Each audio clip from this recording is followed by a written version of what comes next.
Still spotlighting the United Nations General Assembly, the ongoing high-level event hosted the CEO Roundtable.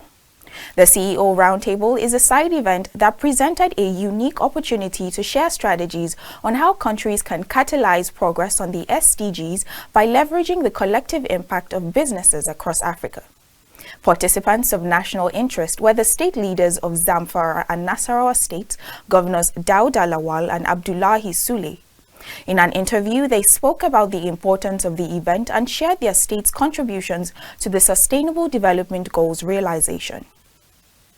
We put process in place which wasn't in existence in the previous administration. We also have some kind of legislative in place where everything is being documented properly so as to allow continuity in governance. And I think by the time we do that, it will go a long way. No matter who's in power, he has to follow that process. So that is exactly what we're doing in Zamfara State, and the government is fully committed towards doing that. Well, I think it's a very beautiful event. It's a learning curve for us. It's so interesting that we have been able to bring so many initiatives together on SDG in order to learn. It's like peer learning for every one of us. And the good thing about situations like this is that you are able to hear what others are doing and whether we will be able to achieve, the goals of the SDG in the next 7 years. Hearing the challenges, from every one of us, it makes it a little bit easier for us to go and see what we need to do in order to correct some of the lapses that had been established. So in a nutshell, I think it's a very interesting event. I have learned from it, and I think a lot of my colleagues also have learned from it, and we shall be able to go in and do the best that we can, for our various states. Thank you very much. CEOs of attending companies highlighted the need for implementation of success strategies in the 5 key areas of gender equality, climate action, living wage, water resilience, and SDG finance and investment. First of all, very thankful to Naomi and her team for putting this together.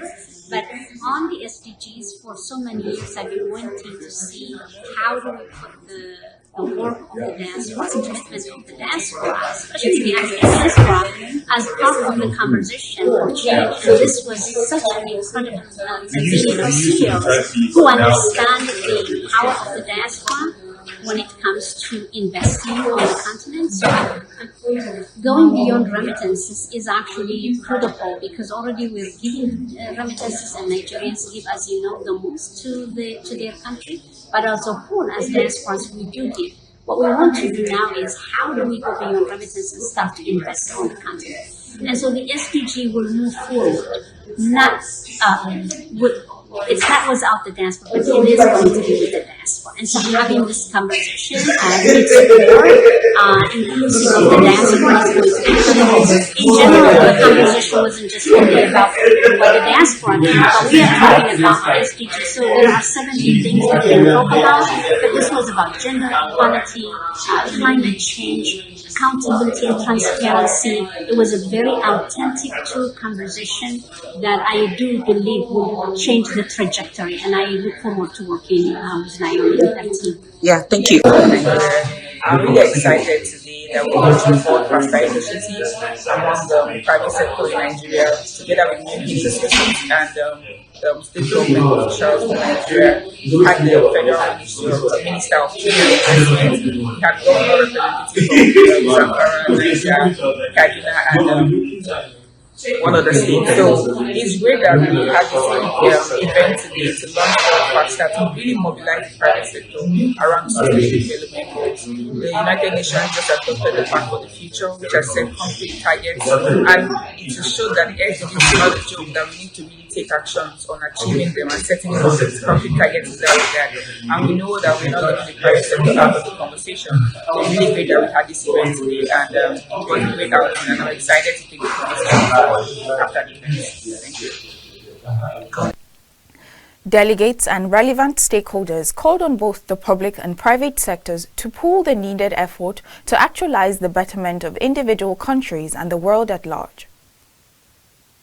private capital is needed to indeed get the UN SDG goals actually realized and actualized. And what we're doing is that we're mobilizing diaspora capital. Right, it's a huge audience, over 160 million people in the diaspora that collectively at the moment already send over 100 billion USD back to the continent, which is higher and more than an aggregated FDI, foreign direct investment, and ODA, government assistance, aid. So it's a huge potent source of financing, and that's what we're tapping into. So we mobilize diaspora financing across the globe and invest that into thematic focus areas that align with UN SDGs, renewable energy, financial institutions, so financial inclusion and infrastructure. This event was an amazing event, right? Different stakeholders that are indeed aligned with this focus of accelerating the route to the SDG goals and actualizing them. And I was happy to indeed also contribute to the conversation in terms of how to tap into diaspora investments to do so.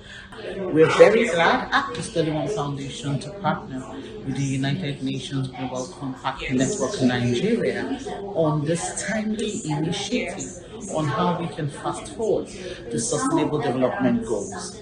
I must emphasize that gender equality is a major issue that we need to address if we will be effective in accelerating the achievement of the Sustainable Development Goals. We cannot make critical decisions without having the second half of the world on the table.